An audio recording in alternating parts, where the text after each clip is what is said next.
Hello and welcome to the Civil Times. Today we'll discuss the editorials of 5th February 2019. Starting with a National Register of Inclusion. In this editorial, the author talks about the misery which has been caused by the process of updation of NRC, where the long-term residents of Assam are required to prove their citizenship by negotiating a thicket maze of bewildering and opaque rules and an uncaring bureaucracy. In this, these residents are caught up in a maze from which they often find it hard to emerge from. The official presumption that these residents are foreigners has reduced them to a state of helplessness and penury. These are required to persuade a variety of usually hostile officials, and even after this, even if they have convinced one set of officials, there is no guarantee that another set of officials cannot question them. Now, it has emerged, the issues with the NRC we'll be discussing now. It has emerged that the names of many persons were dropped from the draft NRC because of minor differences in the spellings between the Bengali and English names. A variation of a single letter, such as between Onar and Omar, could often rule that a person was a foreigner. And even a minor difference in the age, suppose a person was supposed to be 40, however the documents recorded her to be 42, would lead to the exclusion from citizenship. Moreover, this process of declaring their citizenship has been tougher on women. Typically, these women do not have their birth certificates. These are not sent to school. These are married before they become adults. Therefore, by the time their names first appear in the voters list, they are living in villages which are far away from where they were born. And they are often told that they do not have the documents to prove that they are indeed the children of the people they claim to be their parents. The case of migrant workers. The impoverished migrant workers often have to travel to other districts of Assam in search of work. In the districts to which they migrate, the local police frequently record their names as illegal immigrants from Bangladesh. Now, author moves on. The NRC is not the only institution which is causing these for determining the citizenship of the residents of Assam. In fact, there was a second process which began in mid-1990s by the then Chief Election Commissioner T.N. Seshan, who as a one-time measure directed the officials to identify doubtful voters by marking a D against their names in the voters list. Now, this temporary measure eventually became permanent. Now, the power was vested permanently with the junior officials who could cast a doubt on the citizenship of any person. And these doubtful voters, denoted by D, were also debarred from being included in the draft NRC. A third process empowered the Assam police to identify any whom it suspected to be a foreigner.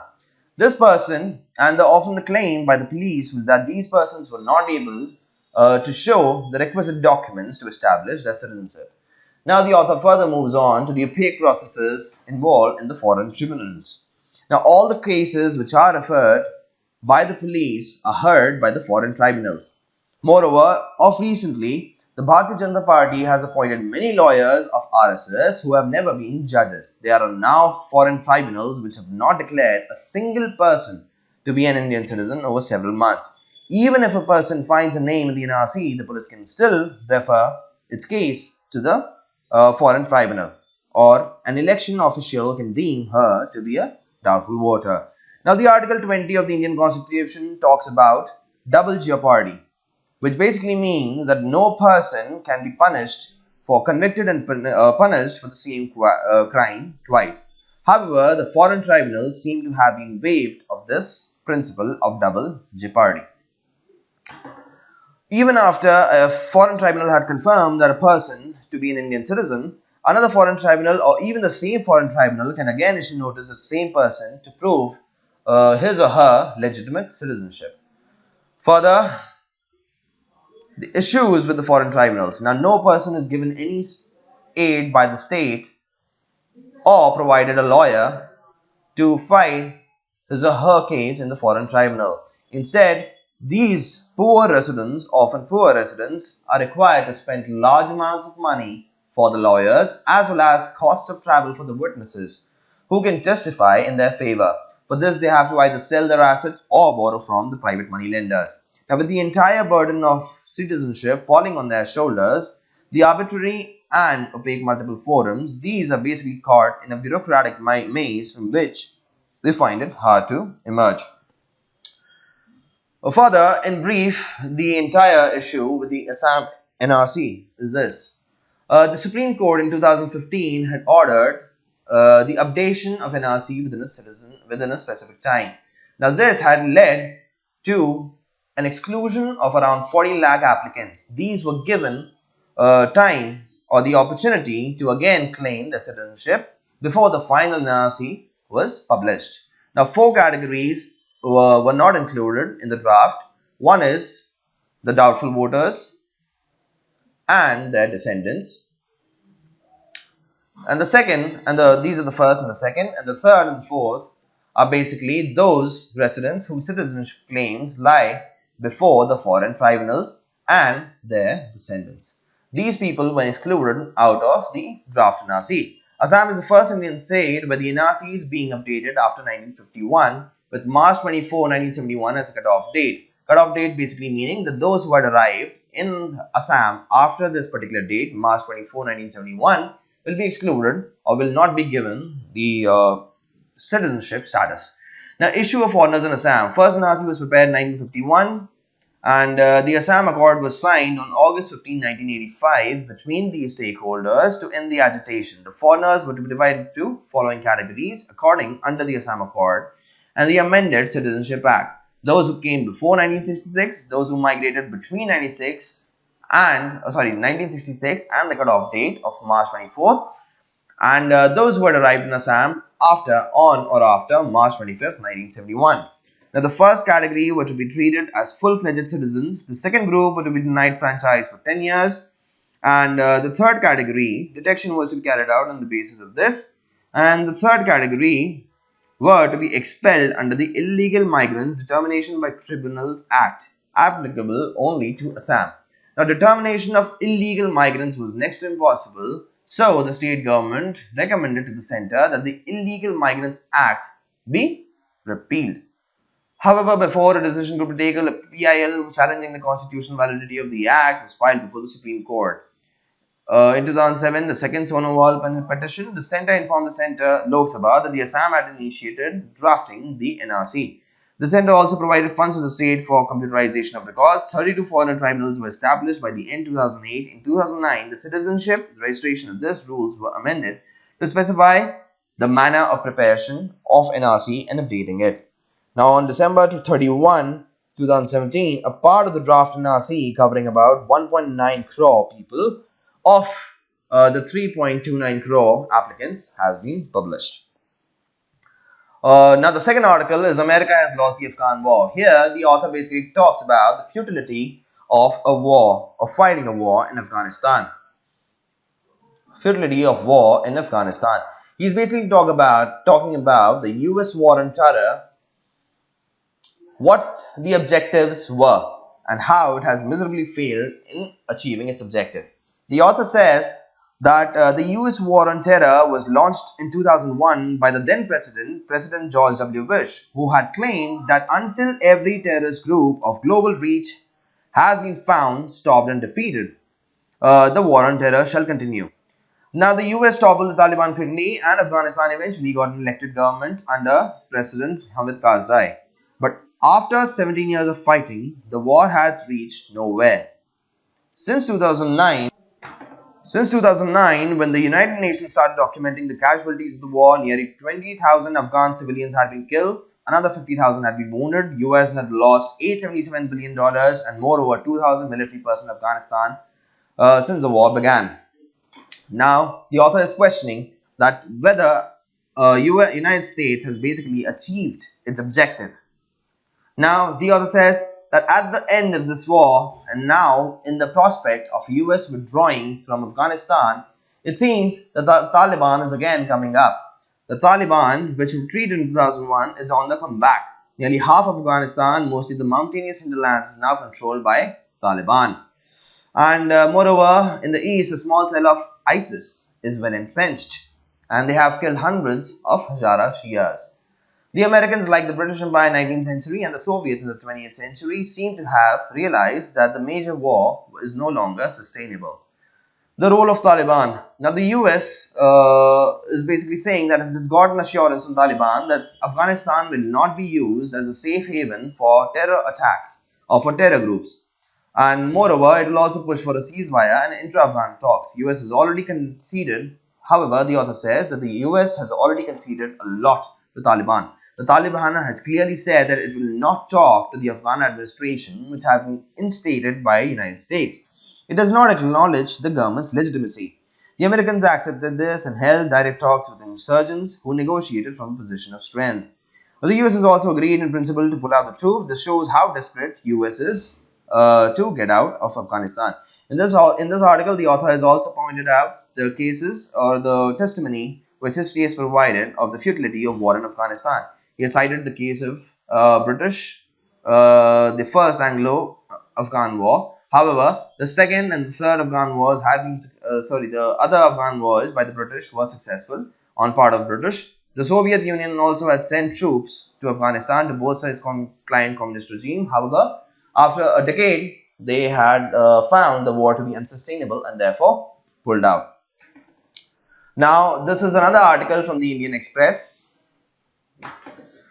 The author in this article says the Taliban still holds the cards, but India does well to engage actors in the peace process in Afghanistan. Taliban has committed to not allow in the talks between United States and Taliban, who are the major stakeholder post the US withdrawal from Afghanistan, mediated by the chief negotiator Zalmay Khalilzad. The Taliban has committed to not allowing the Afghan territory to be used to launch terrorist attacks against the US.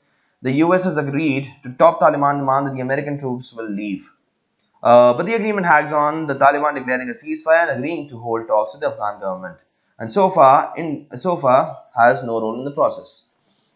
Now, what happens after the US exit will depend entirely on Afghanistan. A read of the 90s is also a prospect. Now, for India, centuries old, which has built on the centuries old ties with Afghanistan, and with $3 billion in development assistance over the past 10 years, the spectre of a Pakistan proxy in power in Kabul is now looming large.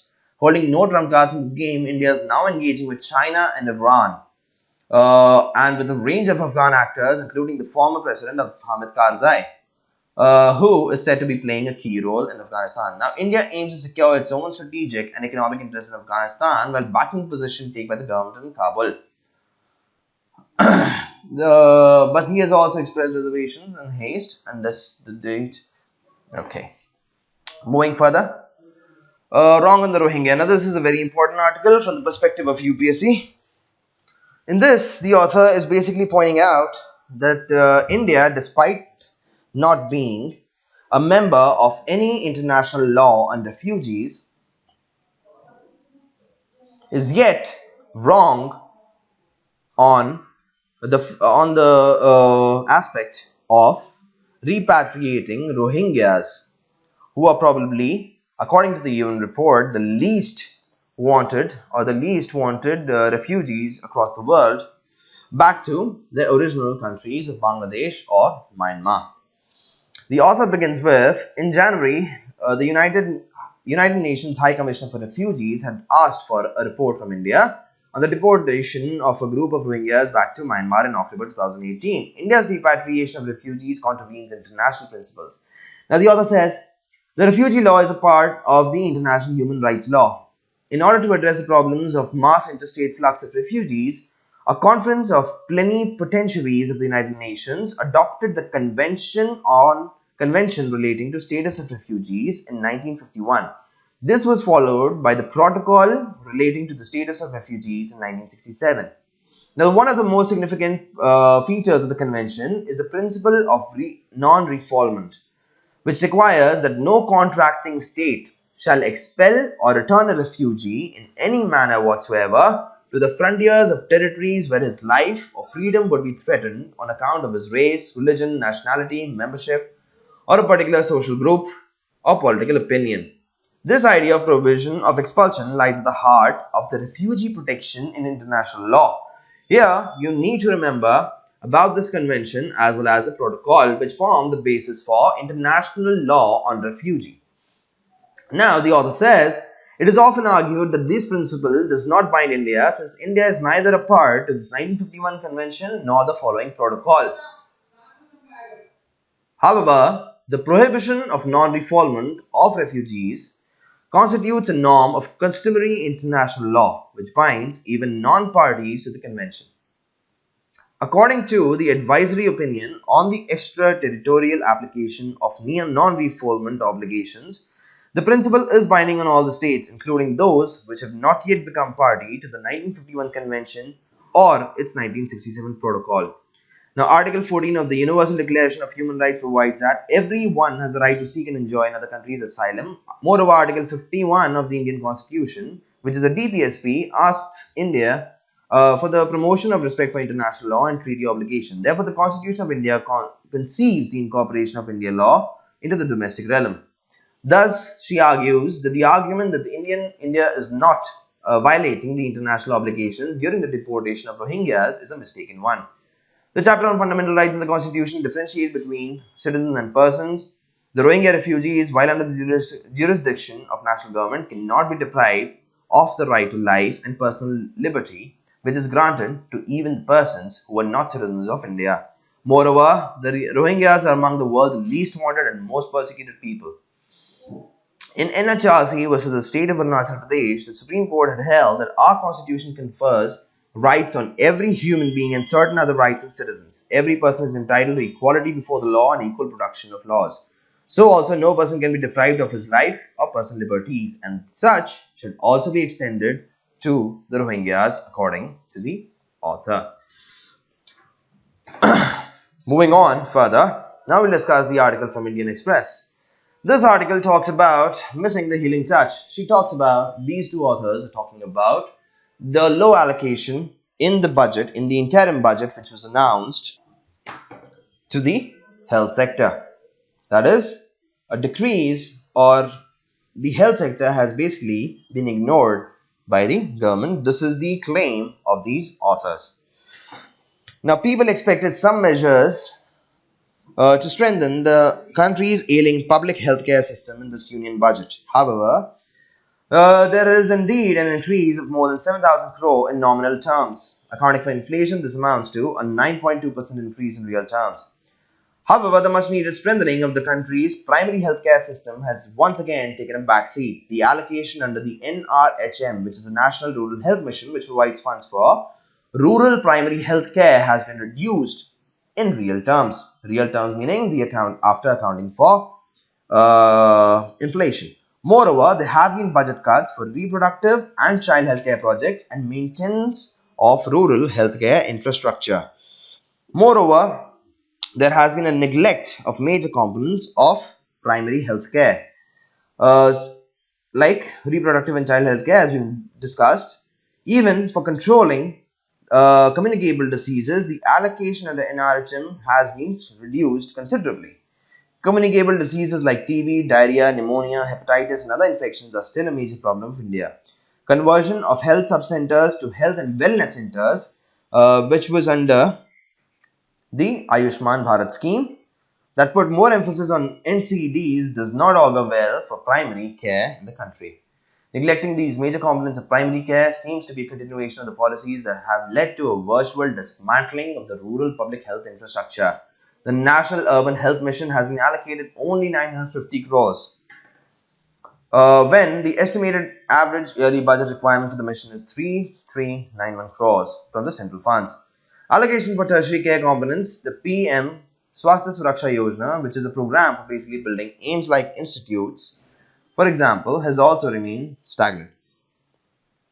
Further, the authors are saying that the majority of the increase in the budget's health component has gone to Pradhan Mantri Jan Arogya Yojana, which basically is providing a 5 lakh annual coverage for inpatient care to 10 crore poor families. The National Sample Survey's health data has found that out of an estimated these many crore families, only 5.72 had to resort to hospitalization. By that calculation, out of 10 crore, there would be roughly 2.3 crore hospitalizations in a year. For these, now the average out-of-pocket expenditure per hospitalization is much higher. In allied sectors, the alarming underutilization of funds in this fiscal the revised estimates show for the year that here the author is basically talking about the massive underutilization of funds in 2018-19 fiscal in the allied sectors, such as in NRDWM and Pradhan Mantri Matru Vandana Yojana. These have utilized basically only 78% and 50% of their respective funds, budgeted funds. The government's flagship program, Swachh Bharat Mission Rural, also did not fully utilize the rupees 15,343 crores which were allocated in this. Allocation has been further reduced to this much 10,000 crores. The modest increase in budgetary allocation held should have been prioritized towards improving the worn-out public sector district hospitals, public sector, community health centers, and primary health centers and sub-centers in served areas. Instead, public money has been insufficiently used for expensive intervention of insurance, which can cover just 15% of only inpatient out-of-pocket expenditure. Neglecting public health infrastructure and public provisioning to make way for the monetary support in the form of insurance for buying healthcare services from the private sector is not a poor policy.